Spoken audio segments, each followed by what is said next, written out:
বন্ধুরা, আজ কিভাবে গ্যাস চার্জ করা হয় সেটাই দেখাবো। আমরা এখানে 134 কম্প্রেসার ব্যবহার করছি।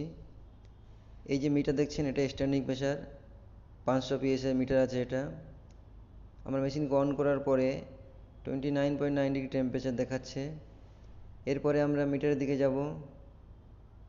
মিটারের প্রেসার 0-র একটু ওপরে, মানে 1-2 প্রেসার আছে। তার মানে আমরা গ্যাস ফিলিং করতে হবে। এরপরে আমরা একটা পাইপ নেব। পাইপকে ভালভের অপর সাইডে আমরা লাগিয়ে দেব। পাইপের অপর প্রান্ত 134 ক্যান ব্যবহার করছি আমরা। এই ক্যানের যে ভালভ লাগানো আছে, ভালভের সাইডে আমরা লাগিয়ে দেব। এরপরে ভালভটাকে আমরা টাইট করব। টাইট করার পরে ক্যানকে আমরা উল্টে রেখে দেবো। এরপরে পাইপের মধ্যে যে হাওয়াটা আছে, বাতাসটা, সেই বাতাসটা একটু লুজ করে আমরা বাইরে করে দেব।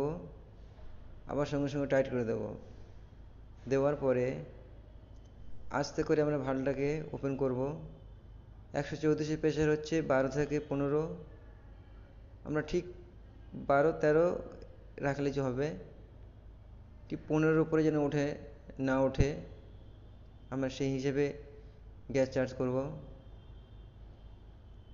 যদি 15-10-এর উপরে ওঠে, আর একটু খুলে আবার গ্যাস চার্জ করে দেবো। ঠিক 15 একটু কম রেখে দেবো। ভিডিও ভালো লাগলে লাইক করবেন।